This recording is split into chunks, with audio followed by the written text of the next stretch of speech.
How are you? Welcome. My name is Daniel, and today I'm going to be doing a video of unboxing the ProMaster VL-1144 LED light.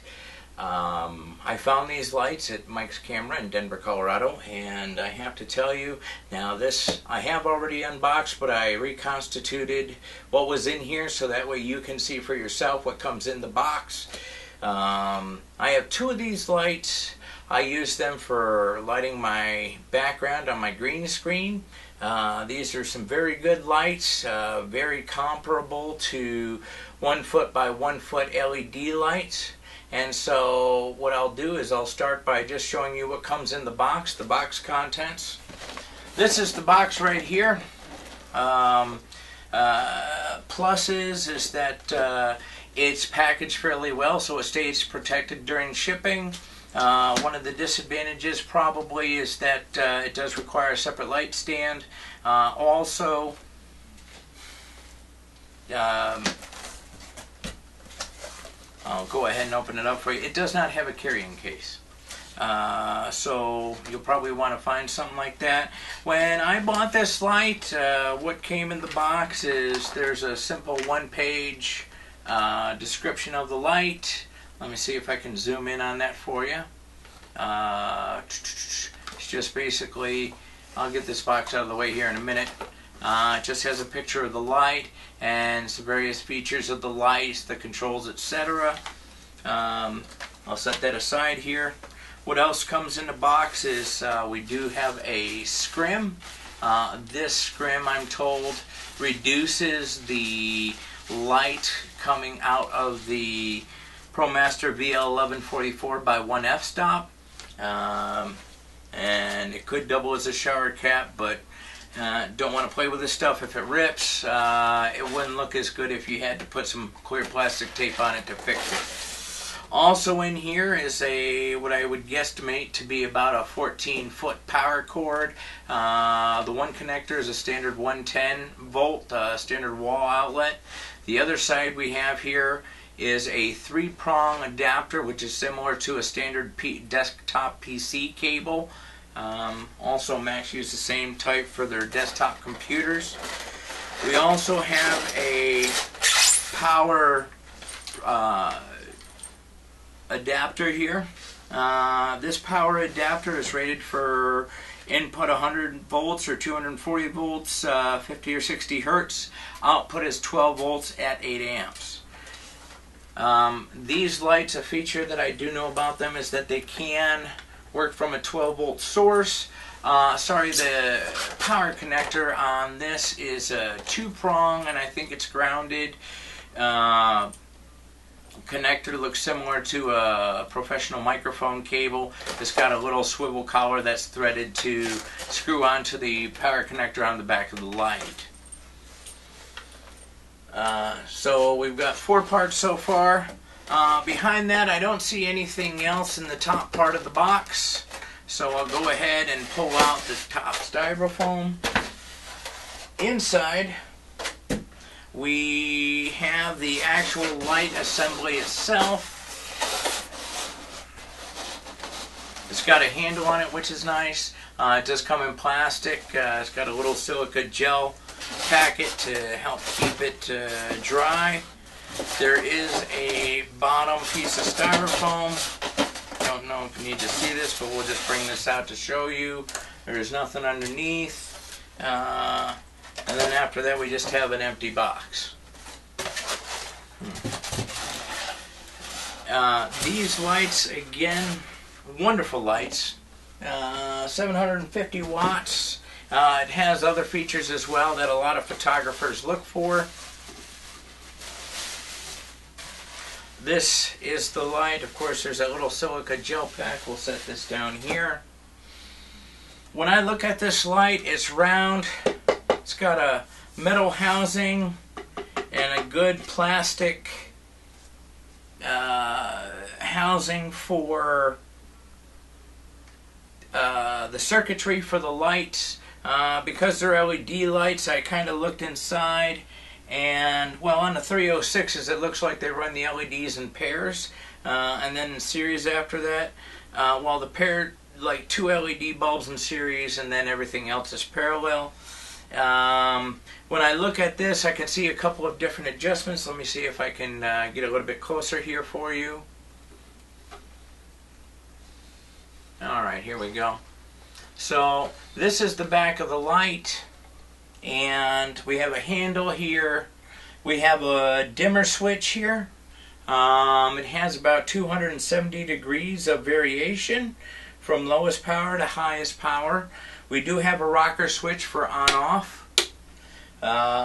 This is our power connector that has the threaded collar to secure the power connector into the light itself. And the mounting,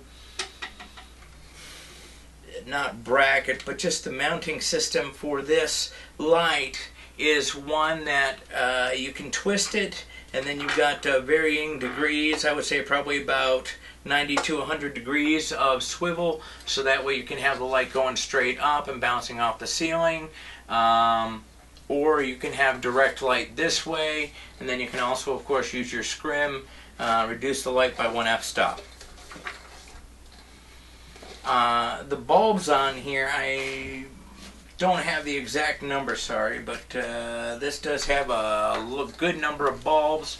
Here is the light as best as it can be seen from your vantage point.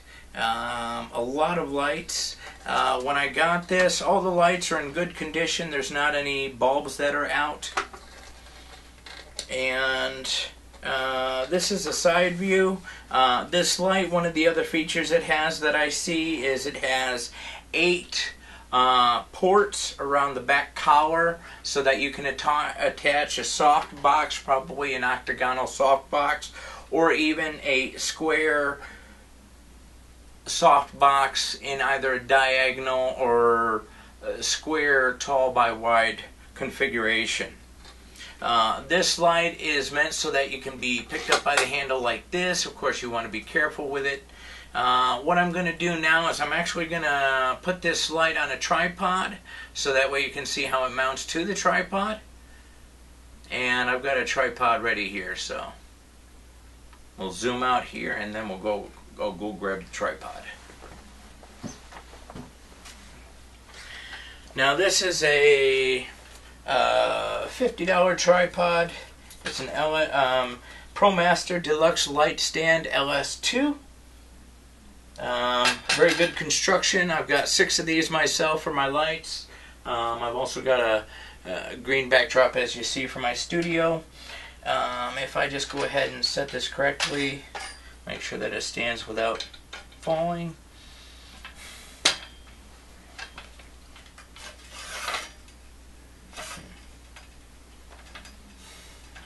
And when you're setting up your equipment, you want to make sure you have good equipment. You don't want to go in with some PVC rigged lighting.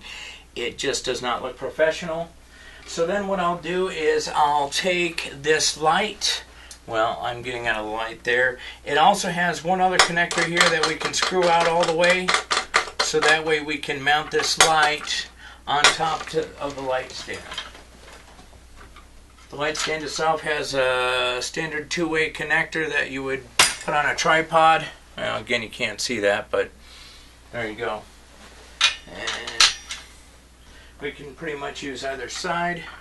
We'll go ahead and put this light on here.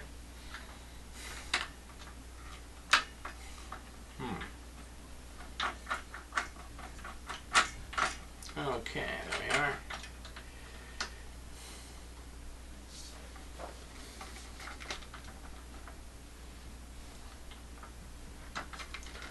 So we've got that, now we'll tighten it down.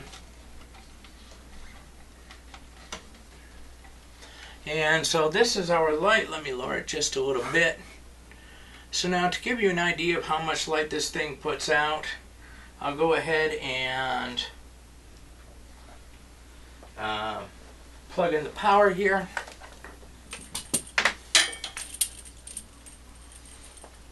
A very simple 2-prong connector. Put that in there. Screw on the threaded collar. That connector might be called the DIN connector, but I'm not sure. Then I can take one end of the power cord, plug it into the adapter box.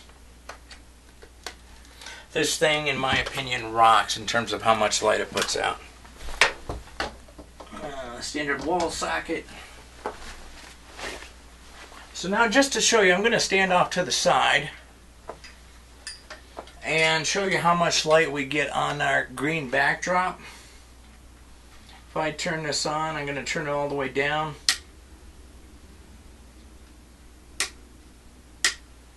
There we are. That's very low, and I'll let you see how low it is.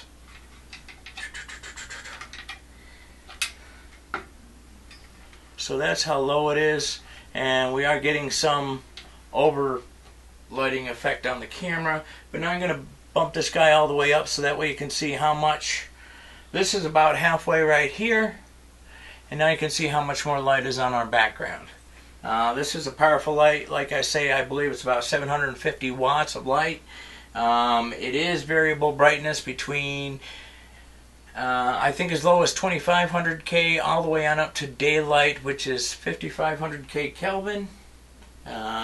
It's a wonderful light, and I have to tell you, this light is so super that I actually already gave it away, but I actually got two of them. And these two lights are part of my green screen, and I have to tell you, in Adobe Photoshop Elements, which I've used, I have no problems keying out most colors, except, of course, green, in my videos. So I definitely like these lights. They're very easy to work with, very portable. You may need to get a carrying case, but outside of that, excellent lights, definitely worth the value. A 1 foot by 1 foot LED light goes for about $1,000. These only retail for $399.99 with a nickel variation in some websites that I found. With that, good luck, and I have to tell you, these are great lights. They're sleek, they're professional, sturdy, and they put out great light. See you next time.